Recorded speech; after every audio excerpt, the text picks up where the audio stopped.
Radio Superación, medio y voz de los grupos vulnerables, transmite desde su base central en la capital del estado de Oaxaca, en el sur-sureste de la República Mexicana. Y gracias a la tecnología, para todo el mundo. Radio Superación, medio y voz de los grupos vulnerables. Muy buenas noches, son las 19 horas del viernes 3 de abril.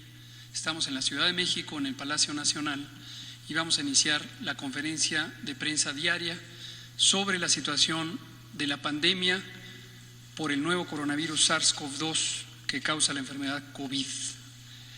Hoy vamos a abordar un tema de extraordinaria importancia y por eso tenemos una invitada muy especial, que es Mónica Macís, es la presidenta del Consejo Nacional para Prevenir y Eliminar la Discriminación, CONAPRED, y nos va a hablar de, en este tipo de fenómenos sociales, tanto la epidemia misma como este fenómeno social agregado que son las medidas de mitigación para el control de la epidemia, que nos llevan a cambiar totalmente nuestros hábitos de vida en lo individual, en lo familiar, en la comunidad y en toda la sociedad.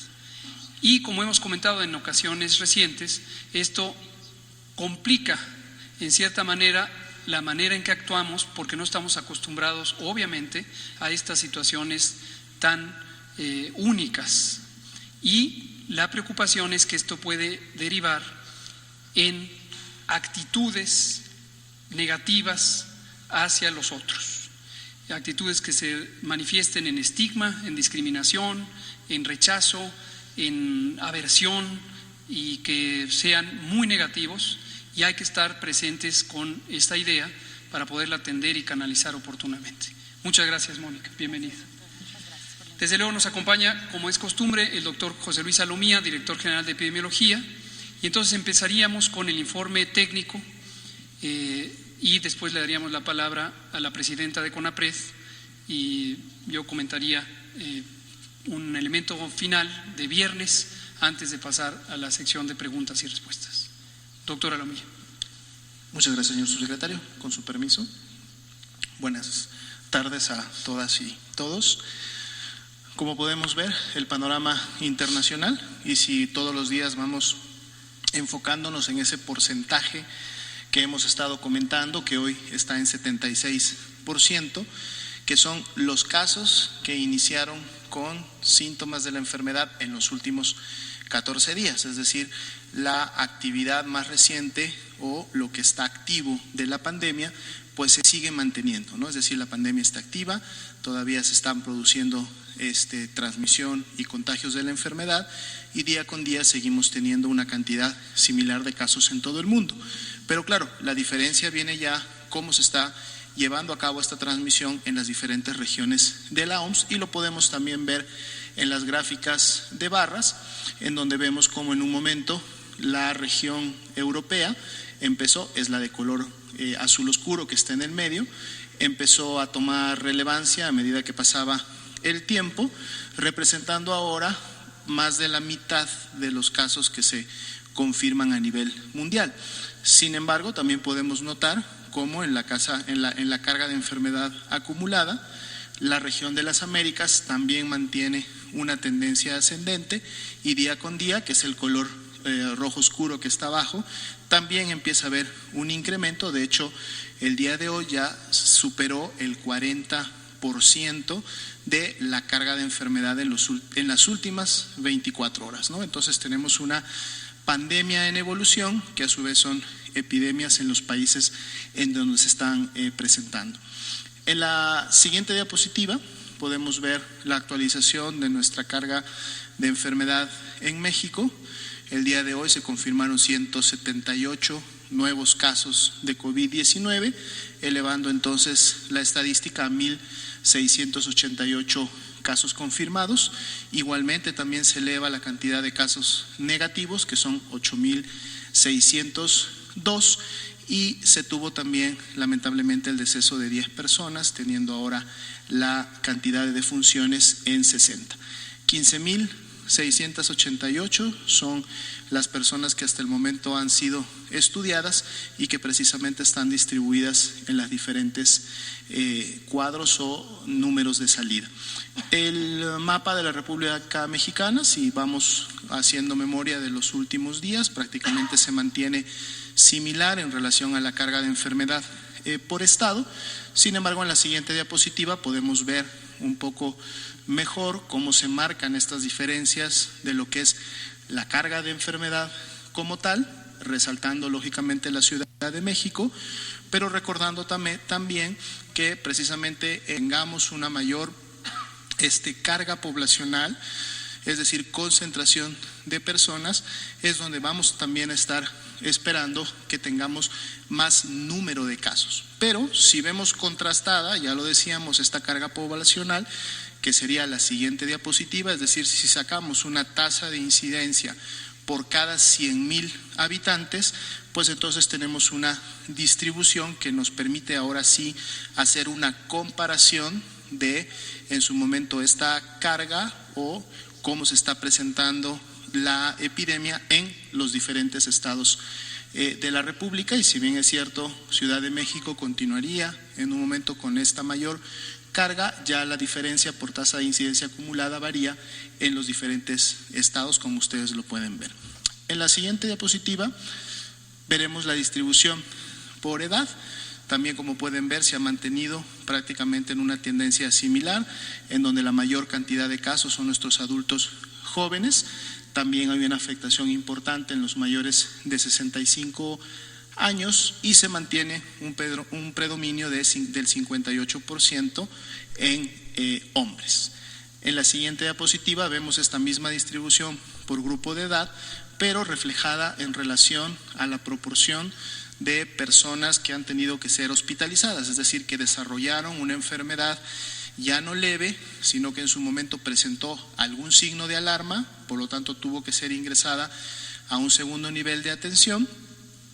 Y vemos cómo el color amarillo, que es el que representa a las personas que tuvieron esta condición, es decir, que tuvieron que ser hospitalizadas, día con día va incrementándose en función también del incremento de la edad en años de la persona, teniendo inclusive un incremento importante o bastante mucho más evidente en aquellos que son mayores de 65 años. La siguiente, por favor.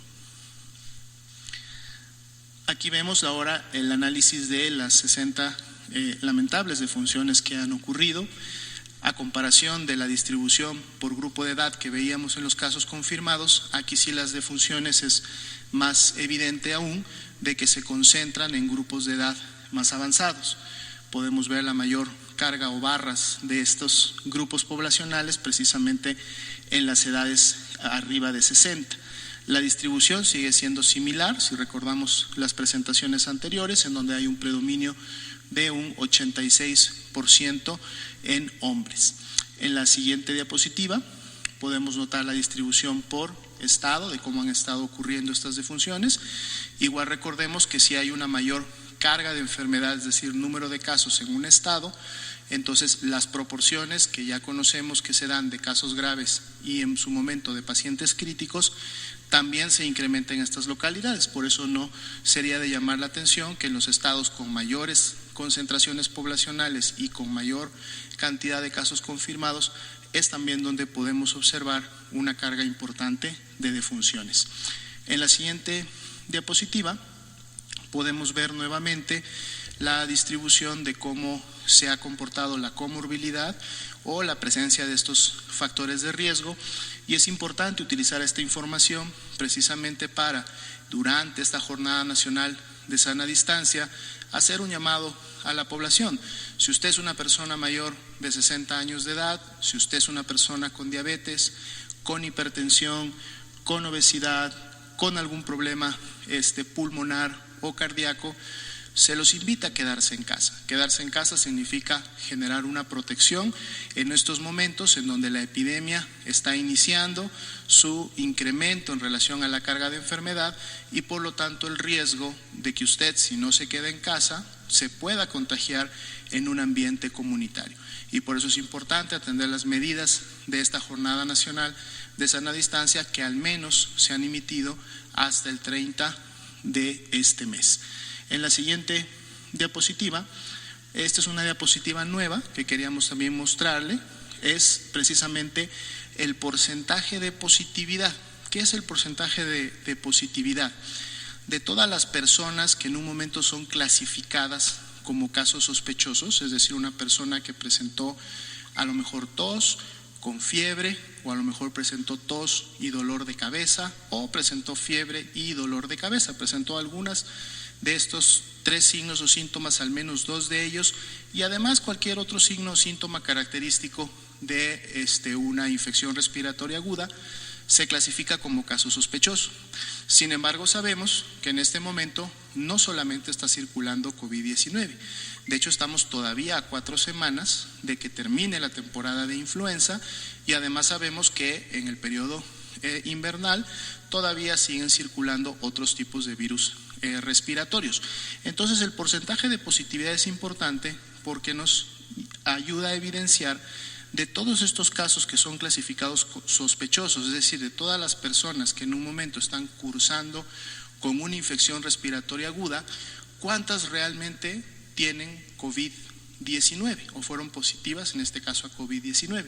Aquí podemos ver en la gráfica, la columna total representa aquellas personas que fueron clasificadas como casos sospechosos, las que están en color rojo representan las que fueron positivas a COVID-19 y las que están en color oscuro representan todas aquellas que salieron negativas a COVID-19, es decir, sí presentaban una infección respiratoria aguda, pero no era COVID-19. Esto es importante porque en la medida que vamos dando seguimiento y vamos entrando a un escenario 2 ya más importante y sobre todo a un escenario 3, empezamos o creemos nosotros que tenemos que empezar a ver un incremento de este porcentaje de positividad, es decir, se espera que cada vez más cantidad de personas que tienen una infección respiratoria aguda sean COVID.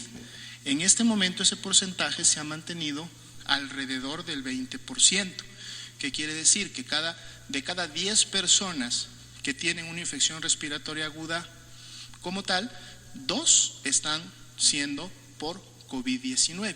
Y este porcentaje es importante porque independientemente de que sean 1000 personas enfermas o sean 20 personas enfermas o 500 personas enfermas, saber qué proporción de ellas realmente tienen COVID y poder dar ese seguimiento en el tiempo nos puede ayudar a identificar en qué momento la enfermedad empieza a circular más. Es decir, esperamos ver que en un momento, en vez de que sean 2 de 10, ahora van a ser 3 de 10 o 5 de 10 o 6 de 10, lo que en su momento nos estaría hablando de que el virus empieza a dispersarse y que cada vez más personas que tienen una infección respiratoria aguda la están teniendo porque tienen COVID-19.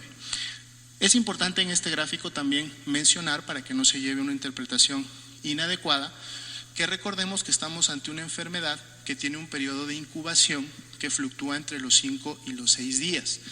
Por lo tanto, si nosotros nos vamos al último día que está en la gráfica, tenemos que al menos descontarle esos 5 días, estamos hablando del 2, el 1, el 31, el 30, el 29, porque esta disminución de personas que vemos al final no es una imagen real.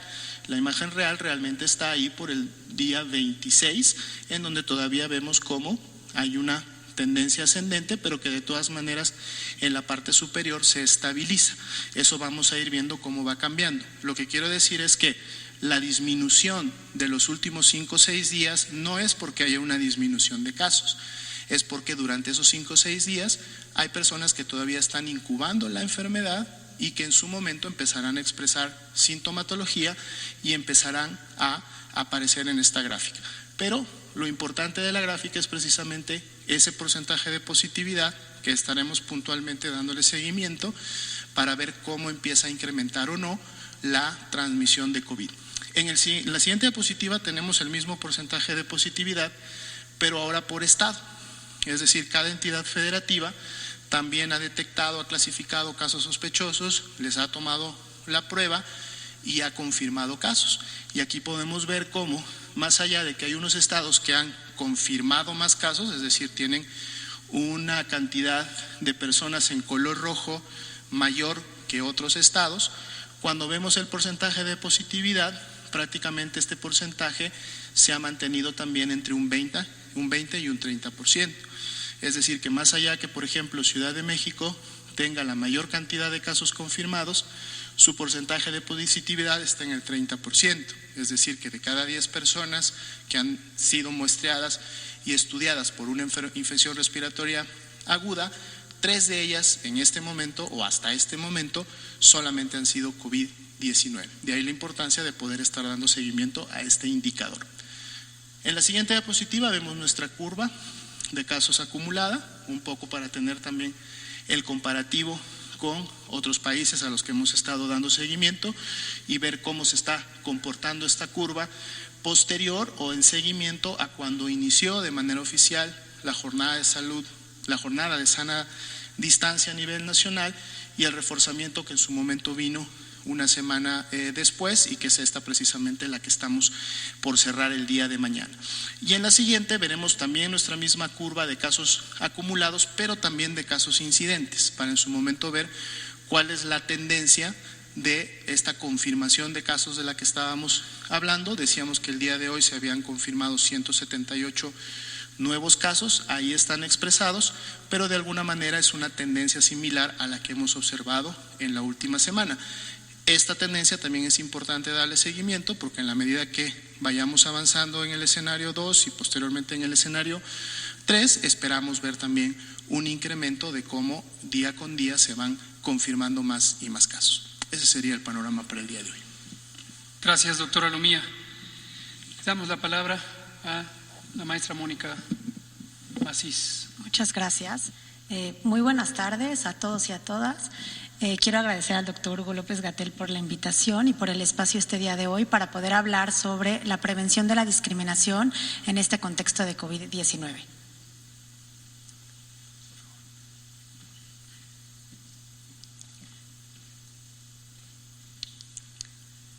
Bueno, en primera instancia quiero volver a citar al doctor Hugo López-Gatell cuando hace unos días nos decía que era muy importante y que México tenía una oportunidad histórica y una oportunidad única de, en la medida en que nos quedáramos en casa todos y todas, podríamos frenar, digamos, el riesgo de contagio de más personas y que eso era el momento esencial.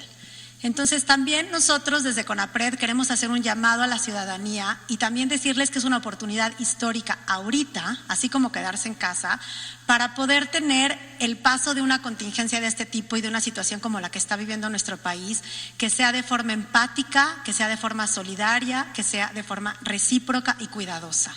Ese es el mensaje que desde CONAPRED queremos mandar a la ciudadanía. ¿Y por qué? ¿Por qué lo digo? Porque hemos tenido algunos eventos y quejas concretas en CONAPRED que están vinculadas con hechos de rechazo, de violencia y de discriminación. Voy a hablar particularmente de 4 de ellos. Las primeras tienen que ver con personas que han sido diagnosticadas con COVID y que han sido limitadas en sus derechos, por ejemplo, en términos de la negación del acceso al trabajo, digamos, amenazas de que los y las van a despedir. También incluso negación al acceso a los derechos a la salud, digamos de que no, en este hospital no se te va a atender. Ese es el tipo de información que nosotros tenemos en nuestras quejas. También, como ustedes han visto, personas que en sus propias casas, en sus propios espacios de condominios y de residencias, la propia administración les ha restringido que entren personas a entregarles los víveres o que otras personas los visiten. Y digamos como bastantes restricciones, por ejemplo, algunos servicios de atención pública como refugios también. Entonces, ahí tenemos como un foco muy rojo de personas que están infectadas y que están viendo restringidos sus derechos. En segundo lugar, tenemos, como lo hemos visto a través de los medios de comunicación, acciones concretas de violencia y rechazo hacia el personal médico y hacia el personal de enfermería. Esto nos parece una situación muy delicada porque, como sabemos, el personal médico y de enfermería está haciendo un esfuerzo enorme, un esfuerzo grande para poder trabajar en cualquier condición en esta contingencia y pensamos que merecen, al contrario, todo nuestro reconocimiento y toda nuestra reciprocidad. En tercer lugar, Tenemos quejas concretas por parte de grupos de la diversidad sexual que se han visto afectados en sus derechos porque algunos líderes religiosos han interpretado que el origen del COVID está en la homosexualidad. También han hecho referencia que tiene que ver con el feminismo o que tiene que ver con la decisión de las mujeres sobre su propio cuerpo. Y bueno, pues esto es complejo porque, un llamado así a su feligresía, en vez de informar adecuadamente, como lo hacen aquí los compañeros médicos todas las noches y todas las mañanas, lo que hace es que motiva, discriminación y rechazo hacia esas poblaciones. Entonces, es muy importante dar información veraz y oportuna, no basada en estereotipos ni en prejuicios. Y por último, tenemos también algunas muestras de racismo y xenofobia contra personas extranjeras y contra personas que tienen rasgos físicos que podríamos llamar de Asia Oriental o de forma muy estigmatizante chinos, chinas, que tenemos información, lo hemos documentado en nuestras redes sociales, que se han visto absolutamente rechazados en sus derechos y que, tienen miedo incluso de salir a las calles porque las personas estereotípicamente pensamos que son objeto de contagio. Estas personas son mexicanas, viven en México, han nacido en México y probablemente en la mayoría de los casos nunca han estado en China como para ser objeto de contagio, lo que nos muestra que en realidad la información que tienen o que tenemos y reproducimos está basada en prejuicios. ¿Qué llamado a la acción hace CONAPRED? En primer lugar, es que demos información accesible. Es un llamado a la ciudadanía en general, a los medios de comunicación, al sector público, a cada una de las instituciones que en la administración pública a nivel federal y estatal brinda información, también a nivel de los estados, al sector privado, a las organizaciones de la sociedad civil, a brindar información veraz y oportuna y clara basada en la ciencia. En segundo lugar, muy importante que esta información sea accesible de manera universal, es decir, que contemple a las personas con diversas discapacidades, discapacidad auditiva, discapacidad visual, discapacidad intelectual. ¿Por qué? Porque la información que nos están brindando todos los días con respecto a esta contingencia es vital, es de vida y entonces resulta muy importante que todas las personas la podamos comprender de forma sencilla y clara y de acuerdo, a nuestras propias capacidades. Por otro lado, es muy importante también que esta información tenga pertinencia cultural, es decir, pueda ser accesible a los pueblos y a las comunidades indígenas en sus propias formas y en lenguas indígenas. Muchas instituciones del Estado mexicano hemos estado haciendo esfuerzos, el Instituto Nacional de Pueblos Indígenas, el Instituto Nacional de Lenguas Indígenas, para poder hacer las traducciones a las lenguas indígenas y que se pueda difundir vía el perifoneo y algunas otras en las comunidades, y también con el tema de la discapacidad. Nos falta tanto a la Administración Pública Federal como a los medios privados también para poder hacer accesible, mucho más accesible esta información para todas las personas. Como decía, y como lo decía el doctor Hugo López-Gatell, estamos a tiempo, es momento de hacerlo ahora y por eso les pido que recurran a CONAPRED. CONAPRED tiene la especialización y además tiene una red enorme de organizaciones de la sociedad civil que pueden ayudar y que pueden proporcionar y brindar este tipo de servicios. En segundo lugar, el llamado a la acción tiene que ver con reconocer las diferencias que existen en México y en nuestra población. Creo que eso no es nuevo para nadie, la desigualdad, cómo nos toma una contingencia de este tipo en un país de por sí absolutamente desigual. Entonces, pues no es lo mismo, unas personas que otras, para decirlo muy sencillo.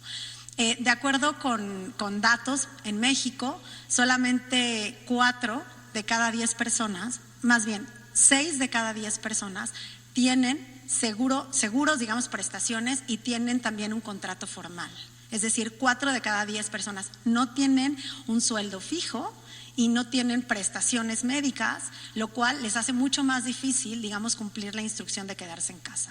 Por eso es muy importante, y también desde CONAPRED hemos estado hablando con las instituciones como la Secretaría de Economía y otras, que las medidas de mitigación para estas poblaciones que están en mayor desventaja social sean enfocadas, a sus necesidades muy particulares. Mención especial tienen desde la agenda de CONAPRED, por supuesto, las trabajadoras del hogar, que como ustedes saben son un grupo tradicionalmente en desventaja y discriminado. Y el llamado muy concreto que hemos hecho desde CONAPRED a las y los empleadores es que se cubra el sueldo total de las empleadoras, de las trabajadoras del hogar en esta etapa de contingencia. Es decir, si las trabajadoras por alguna condición de salud ya no están trabajando en las casas o por las mismas recomendaciones que ha hecho la Secretaría de Salud de ya no transportarse en medios masivos de transporte, que es mayoritariamente lo que usan las trabajadoras del hogar, entonces que se queden en sus casas, que se cuiden a sus familias y por el otro lado las empleadoras y los empleadores puedan erogar de forma puntual su salario íntegro. Sabemos también que hay otras poblaciones en mucha desventaja que requieren apoyos muy concretos. Estoy hablando de las personas que trabajan en los restaurantes, las y los meseros, las trabajadoras sexuales, las personas también que trabajan alrededor de las escuelas, y como las escuelas ya no están teniendo, están ahorita cerradas, entonces todo ese círculo económico que está alrededor pues requiere ciertos apoyos.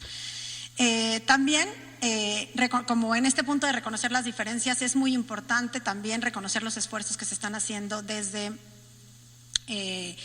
las instancias, que son espacios públicos cerrados, que tienen que ver, por ejemplo, con población migrante o población en cárceles. La Secretaría de Salud también tiene los lineamientos. Estamos reconociendo, lo que han hecho las instituciones para poder mitigar el riesgo de contagio en esos espacios. En el caso de las personas migrantes, las estaciones migratorias. En el caso de las personas que están recluidas en las cárceles de forma justa o injusta, pues también que se puedan aplicar estas medidas con los mejores estándares, informando a las personas sobre la condición, porque si nosotros acá afuera, pues en algunos casos se muestran algunas personas desesperadas, imagínense las personas que están adentro. Entonces, reforzar los esfuerzos para informar en el caso de las estaciones migratorias, en el lenguaje de las personas que están ahí, puntualmente y por supuesto en pleno respeto a los derechos humanos. Y bueno, pues finalmente, lo que ya decíamos desde el principio, ¿cómo logramos que cada una de las personas, a pesar del miedo y la incertidumbre, podemos ser empáticas con las otras personas y podamos ser creativos en términos de la solidaridad? México es un país que tradicionalmente ha podido salir adelante de forma unida, lo ha dicho muchas veces el presidente, con solidaridad, y creemos que ese es el camino el día de hoy. Ahora, ¿qué ofrece CONAPRED concretamente y qué estamos haciendo para atender este tipo de casos? CONAPRED tiene un sistema de quejas, que es un sistema de quejas efectivo. Basta con que una persona llame a este teléfono 55 52 62 14 90. Si está en una entidad federativa que no es la Ciudad de México, es 800 543 0033, o escriba un correo electrónico a quejas@conapred.org.mx si considera que algunas de sus derechos se han visto vulnerados por cualquier condición de la que he hablado: condición de salud, profesión, orientación sexual, condición de embarazo, por cualquier, esas categorías que son prohibidas de discriminar en la Constitución, en el artículo 1, y que son amplias y grandes. CONAPRED lo que hace es que atiende los casos. En muchos casos lo resolvemos de inmediato porque tenemos, como una red bastante aceitada, por decirlo así, en términos de decir: esto está pasando, esto es una violación de derechos, hay que pararlo ahí. Y en otros casos, vamos a las medidas de conciliación, y en algunos otros casos vamos a la investigación, donde puede haber cuestiones de sanción, como pueden ser disculpas públicas, medidas de reparación, incluso indemnizaciones económicas. CONAPRED es una institución que ha sido exitosa en muchos de los casos que defiende, y por eso hacemos un llamado a la ciudadanía a que ejerce este derecho. Para eso está CONAPRED, es una institución para el servicio de la ciudadanía, y en estos momentos es importante que la tengan presente como un recurso para defender sus derechos si es que se ven vulnerados. Por otro lado, quiero hacer mención sobre este esfuerzo interinstitucional que hemos hecho muchas instituciones para que el 911, que es la línea de emergencia, pueda conectar a las personas que en esta etapa de confinamiento puedan estar viviendo algún tipo de depresión, ansiedad, molestia, incertidumbre, que incluso pueda derivar en algún tipo de pleito, violencia contra las niñas, los niños, las y los adolescentes, las mujeres, las personas adultas mayores. Quien esté siendo víctima de este tipo de situación o quien se sienta que puede ser victimario de este tipo de situación, les pedimos que llamen al 911. 911 ahora está vinculada con una red de varias instituciones donde concentramos en un solo mapa todos los servicios de atención que brinda el Estado mexicano a nivel federal y a nivel estatal, y que pueden brindar contención psicológica, contención emocional y ayuda legal. Es muy importante hacer un uso muy responsable del 911, pero también en todos los casos que se requieran hacer uso de eso, que también es un derecho de la ciudadanía y ahí está concentrado. Y bueno, finalmente decir que estas imágenes son imágenes de una colección que tiene CONAPRED que se llama Quipatla, que son unos cuentos para niños y niñas, pero son unos cuentos que también son para adultos porque son realmente hermosos, donde nos muestra como las diferentes escenarios a los que se enfrentan las personas dependiendo de sus diferentes condiciones. Entonces, hay una niña indígena, un chico con discapacidad, una mujer mayor que no tiene acceso al trabajo, un chico que es una persona refugiada y bueno, ahí la diversidad de personas. Y nosotros lo que queremos mostrar con esta imagen es que la sana distancia es mucho más sana si consideramos la diversidad y la diferencia que existe en nuestro país. Y ya por último decir que así como también el doctor Hugo López-Gatell ha dicho que lo que tenemos que hacer es quedarnos en casa para poder aplanar la curva, también lo que yo quiero decir es que tenemos que ser solidarios y solidarias para poder aplanar la curva de la discriminación. Muchas gracias. Muchas gracias, maestra Mónica Macís. Ahorita pasamos a preguntas y respuestas. Quisiera solamente, considerando que hoy es viernes, retomar un poco la perspectiva de la semana. Las medidas de mitigación empezaron el 23 de marzo con la Jornada Nacional de Sana Distancia y posteriormente el día 30, una semana después, se ampliaron para tener otra serie de restricciones para que sea más efectiva. En ese sentido, en todo momento, como lo hemos explicado en varias ocasiones, hemos buscado el balance más adecuado entre la necesidad de restringir, de limitar el movimiento y la congregación de las personas, pero conscientes de que esto puede afectar importantemente a la sociedad. Cuando hablamos del tema económico, como ha ocurrido en todo el mundo, estamos identificando un problema que puede implicar que la economía del país tenga importantes afectaciones. Pero también, y esto se relaciona directamente con lo que hoy nos expuso la presidenta de CONAPRED, no todo mundo sufre los mismos impactos con la misma intensidad. Y en México tenemos, muy desafortunadamente, ya por muchas décadas, una polarización social que tiene que ver con la concentración de la riqueza, con la concentración de el acceso a los servicios que garantizan los derechos, y una porción muy grande, la mitad de la población en México, vive en condiciones económicas de pobreza, lo que lleva a carencia también en otros aspectos de la vida social.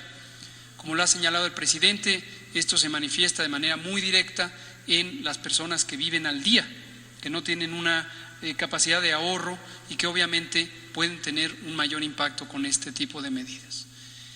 Es por esto que fuimos muy cuidadosos en identificar el momento de oportunidad para lograr el máximo impacto de salud y a la vez reducir al máximo estas afectaciones sociales. Nos faltan todavía muchas semanas de esta medida y desde luego de la epidemia, pero consideramos que el haber tomado estas medidas ahora, en su momento, resultará no solamente en una disminución del problema de salud, que se va a manifestar por una velocidad más lenta de los contagios, menos casos graves y también menos defunciones, sino que además ayudará a que los impactos negativos sobre la economía y la sociedad sean menores. Y lo que hemos hecho es este llamado a, en este momento, Todos tenemos que unir fuerzas para que todas y todos seamos una sola nación que logre el propósito superior, que es proteger a todas y todos los que vivimos en el país y con ello a la nación. Esta reflexión la hago hoy por varias razones. Primera, para hacer un recuento de los últimos 15 días. Tenemos el cierre de escuelas, tenemos el cierre o suspensión temporal de las actividades laborales en todos los sectores, el público, el privado, el social. Tenemos la restricción de no congregarnos en espacios de concentración masiva, tanto públicos como privados o sociales, y tenemos también medidas específicas de protección para las personas que son, desde el punto de vista del riesgo de la enfermedad, más vulnerables. Y estas son las personas adultas mayores, las mujeres embarazadas, las personas que padecen ciertas enfermedades crónicas que hemos mencionado. Para lograr el éxito en la mitigación de la epidemia, tenemos que tener conciencia clara de lo que estamos haciendo todas y todos juntos, porque esto no es una acción de gobierno, esta es una acción que le corresponde al gobierno orientar, regular con una base científica en las mejores condiciones de aplicación, pero la ejecución depende de todas y todos ustedes. Cada una de las personas que viven en el país, usted, ustedes, nosotros, somos un solo nosotros que hoy está congregado en torno a este propósito común. Y este propósito común es reducir los impactos de la más grave epidemia en los últimos 100 años. Y esto exige compromiso, exige conciencia, exige sacrificar necesidades que hemos considerado valiosas en lo individual, en lo social y dependiendo de qué lugar ocupamos en la sociedad. Pero hoy estamos renunciando a resolver esas necesidades por un bien superior y solamente unidas, lo vamos a lograr. Hoy quiero expresar un agradecimiento a nombre del gobierno, los que estamos operando la respuesta a esta epidemia, para todas aquellas personas, organizaciones, instituciones de los sectores público, social y privado que ya han estado muy comprometidas y comprometidos. En el sector gobierno hemos tomado desde el inicio la decisión y la disposición de dar el ejemplo, cerrando oficinas públicas, pero garantizando que el gobierno siga siendo efectivo para resolver las necesidades de la ciudadanía. Esto se ha replicado en los gobiernos estatales y también expresamos el reconocimiento y agradecimiento para todas las personas titulares de los gobiernos estatales, porque estos gobernadores y gobernadoras han estado muy pendientes de proteger también a la ciudadanía y cada quien lo ha hecho en las distintas modalidades que le corresponde. No olvidemos que los gobiernos estatales son una autoridad sanitaria.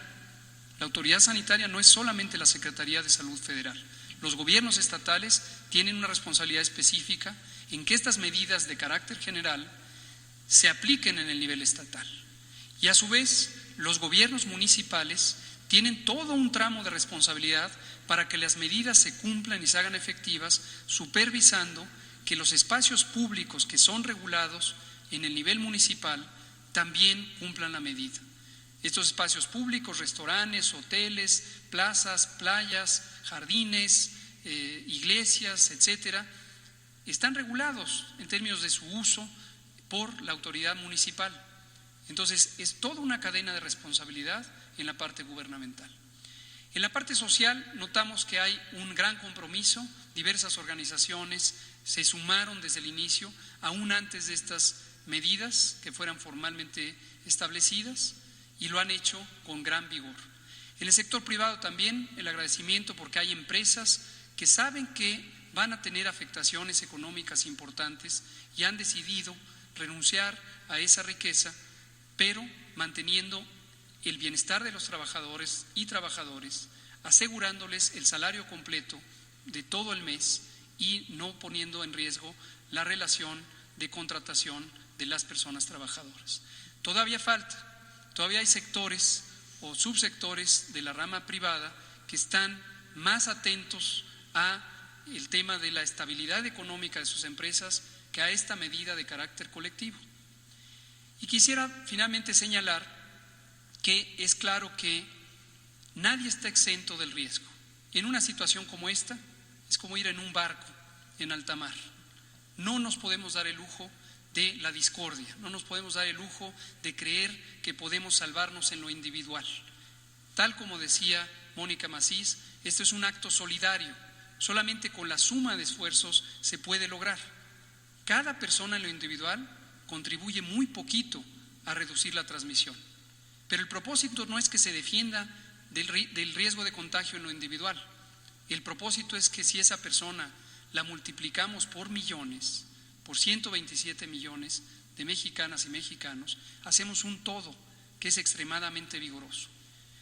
Usted que está en casa y que ya lleva 1 o 2 semanas desde que sus hijos no van a la escuela, está viviendo momentos de estrés, está cansada, está cansado, no puede resolver asuntos pendientes del trabajo, tiene que sortear necesidades, tiene que estar al pendiente de los hijos que en otros momentos estarían en la escuela a buen resguardo, y es un sacrificio también personal.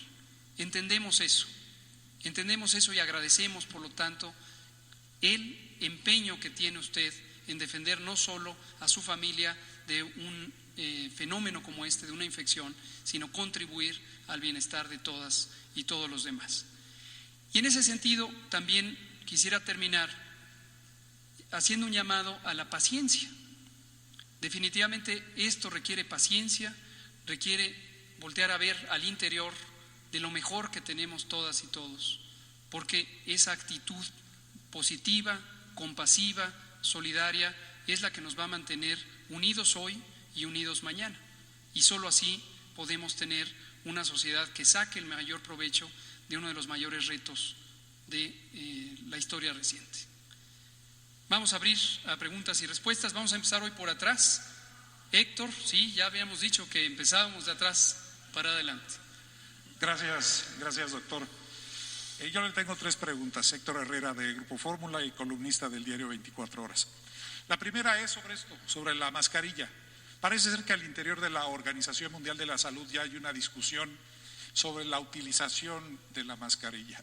Mientras que Asia dice, China, Japón, Corea del Sur aseguran que esto ha sido un factor central para reducir la pandemia, en Occidente parece que no nos ponemos de acuerdo.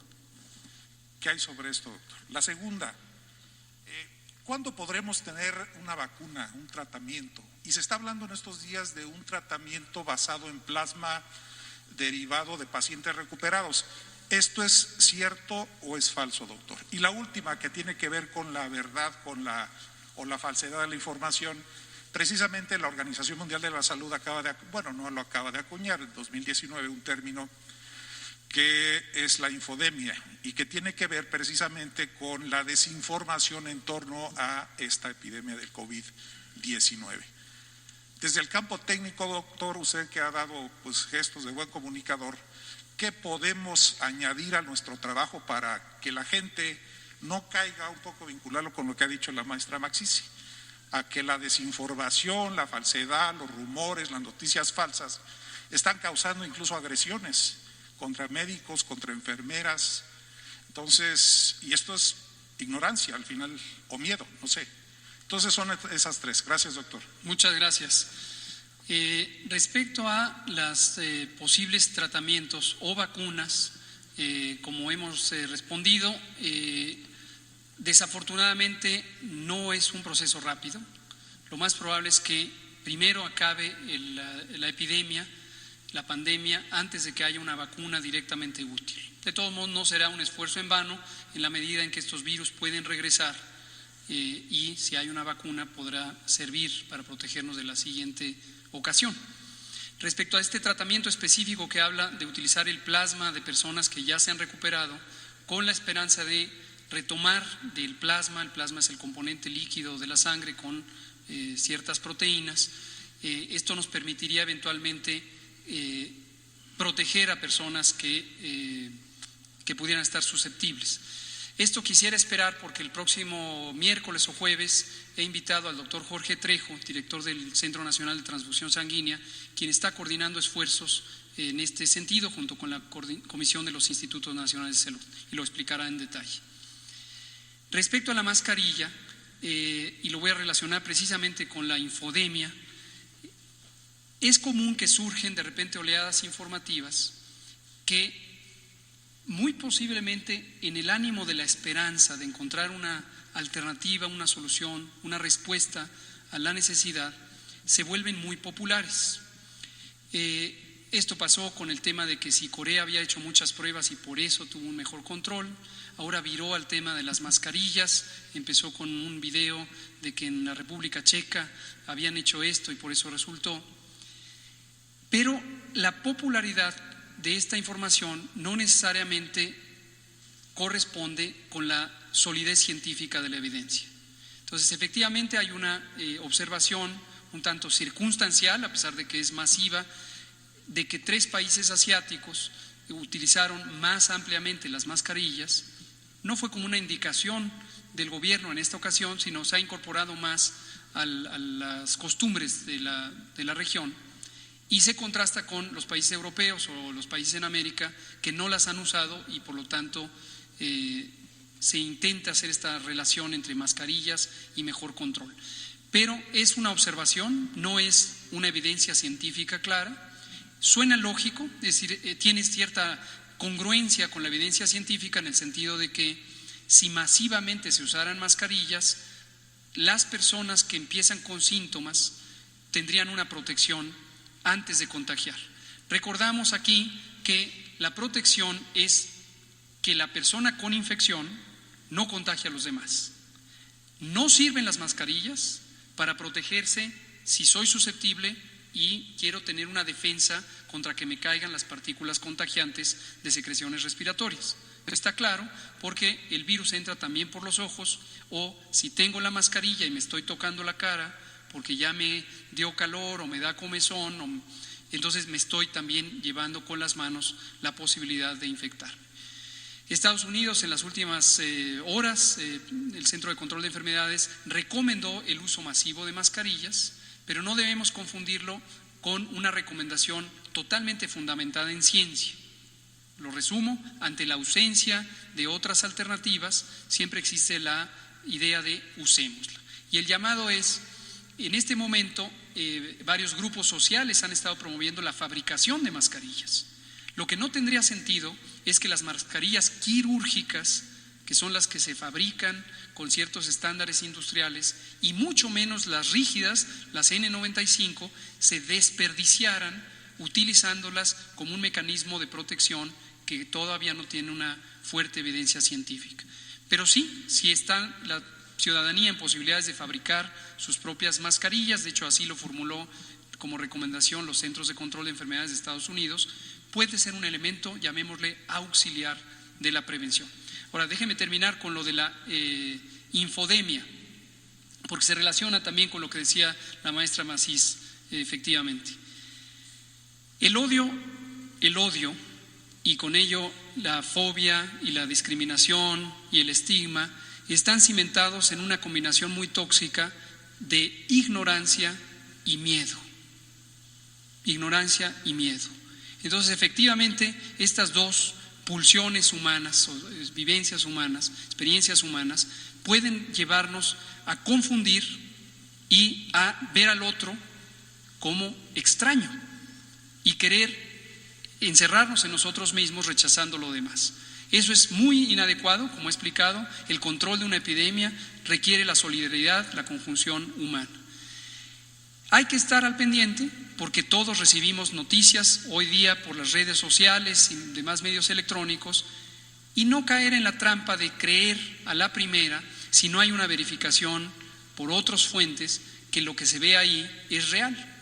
Hay muchísimas maneras de manipular tanto la información escrita como la información visual. Entonces, es útil hacer una reflexión diaria de decir, a ver, ¿qué sé de esta epidemia? ¿Qué información tengo? ¿Qué información creíble? ¿Qué información viene de rumores?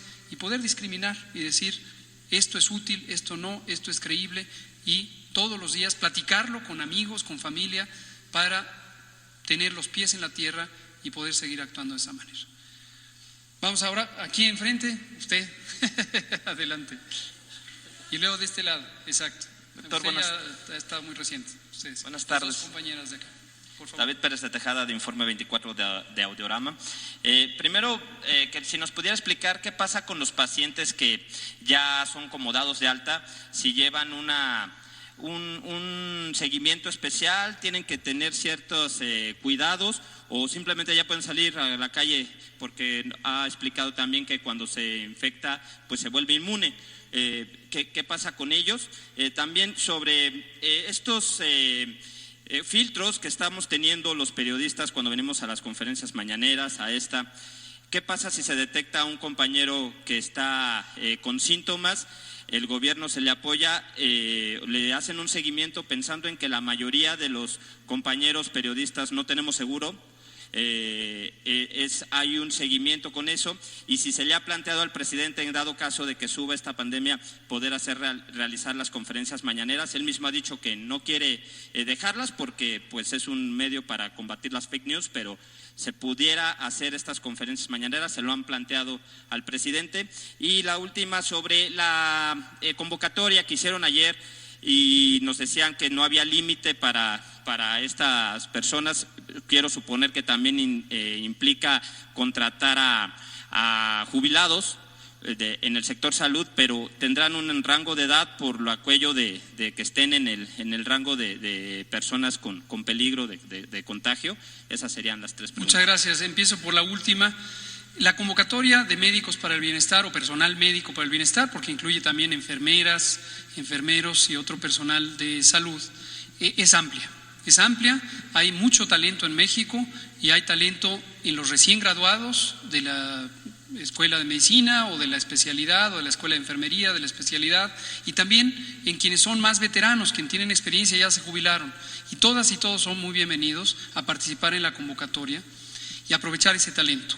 Efectivamente, en estas condiciones específicas donde el reto es atender la epidemia de un virus que afecta más a adultos mayores, las personas adultas mayores no son deseables que estén en el campo clínico directo atendiendo coronavirus, pero hemos pensado que se pueden incorporar, por ejemplo, reemplazando las labores de otros miembros del personal de salud, y que ese personal de salud ya contratado pueda liberarse para orientarse a las funciones del coronavirus. Sobre los filtros, la atención de las personas periodistas, les recuerdo que desde el 1 de enero de 2020, todas y todos tienen derecho a la protección de la salud. Esto ya estaba establecido en la Constitución desde 1984, pero ahora se vuelve efectivo porque ya no existe un mecanismo que requiera afiliación, como ocurría con el Seguro Popular. Todas y todos tienen acceso o derecho de acceso a las instituciones públicas de salud. Si no tienen aseguramiento laboral, IMSS, ISSSTE, etcétera, lo tienen en las instalaciones de los servicios de salud para población abierta. Respecto a la dinámica de las mañaneras, pues se lo vamos a pasar a los colegas del grupo de Jesús Ramírez para que ellos vayan haciendo los ajustes procedentes. Vamos a dar paso a la última. Aquí, no, usted los pacientes dados de alta, quien ya se dio de alta, quien ya entró en recuperación, no, la colega de las rayitas, usted ya no necesita un seguimiento específico. Afortunadamente, 8 de cada 10 personas que padecen COVID se recuperan espontáneamente por efecto de su sistema inmune y no deja secuelas el virus. Quienes tienen una enfermedad más grave, por supuesto, requieren una vigilancia porque podrían quedar con algunos daños en la funcionalidad pulmonar, pero no tanto por el tema de contagio. Y quien ya se contagió, pasó la enfermedad, ya no se puede volver a contagiar en el corto tiempo.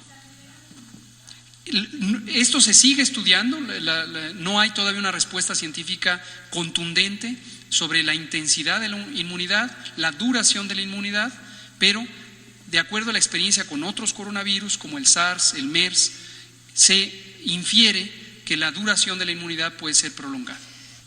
Última pregunta. Gracias, subsecretario. Buenas noches. Eloisa Domínguez, del periódico Crónica. Preguntarle, en esta reflexión que usted hace de estos 15 días sobre las medidas tomadas, ¿concluye usted que está satisfecho con lo que cómo ha actuado la sociedad tomando en cuenta que hay 78 nuevos casos en un periodo muy corto y una recomendación ahora que se están presentando las lluvias. Con mucho gusto. Contesto primero la de las lluvias y luego la otra, que le agradezco que haga esa muy importante pregunta. Sobre las lluvias, no se conoce hasta el momento para este nuevo coronavirus que las lluvias tengan un papel que jugar ni para aumentar el peligro de contagio ni para disminuirlo. Se ha comentado que el clima, específicamente la temperatura, podría ser un factor que ayude a que se vuelva menos eficiente la transmisión. Hay algunos estudios sugerentes de que esto podría ocurrir, pero hasta este momento no hay una demostración científica clara de que así pueda ser. Entonces, ¿qué recomiendo contra la lluvia? Pues nada más usar un paraguas para no mojarse, ¿no? Es decir, no habría un papel claro. Ahora, la otra pregunta me interesa mucho, y me interesa mucho en este viernes, porque el calendario oficial contemplaba que a partir del próximo lunes íbamos a estar en vacaciones. Y les quiero recordar que no hay vacaciones. No hay vacaciones porque hay una disposición general de que se suspenden temporalmente todas las actividades laborales en los sectores público, social y privado. Y lo que interesa es que nos quedemos quietos. Si no nos movemos, el virus no se mueve y entonces no hay contagios. Entonces, quédate en casa, no salgas de vacaciones, mantente donde estás, solo sal en aquello que sea indispensable, conseguir los alimentos y que no vaya toda la familia, que vaya una persona. Si hubiera una urgencia, por supuesto, de carácter médico o de otro tipo, se tiene que atender, pero en general quédate en casa y no vayas de vacaciones. Por cierto, aprovecho para agradecer al secretario de Turismo, Miguel Torruco, y a todo el sector turismo, también el sector hotelero y de los servicios, porque han tenido un compromiso claro que dijeron, se cierran los hoteles. Establecimos conjuntamente, trabajando con la Secretaría de Turismo y la Secretaría de Salud, un protocolo técnico para organizar el mantenimiento de operaciones mínimo de los hoteles en aquellos sitios donde todavía hay personas, huéspedes, y que obviamente no se les puede cancelar súbitamente porque entonces uno los lleva a que se movilicen, ya sean nacionales o extranjeros. Pero entonces no piensen que es vacaciones, nadie vaya a irse a la playa o a sitios turísticos porque no va a haber posibilidad de que sean alojados y no conviene que eso ocurra. Lo último que quiero decir, ya no hay tiempo, lo último que quiero decir es, sí me siento satisfecho de la respuesta social de todos los sectores público, social y privado ante este llamado a la solidaridad.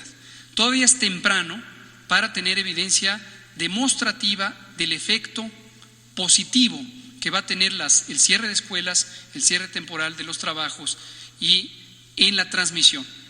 Y les recuerdo a todas y todos que la meta no es que se acabe la epidemia bruscamente. Tengamos conciencia que tenemos que seguir unidos todavía por un largo tiempo, porque aún durante el periodo de cierre y después del 30 de abril, la epidemia va a continuar. No perdamos de vista esto, que lo hemos dicho múltiples veces. El objetivo, desafortunadamente, no puede ser cancelar bruscamente la epidemia. Eso no es posible.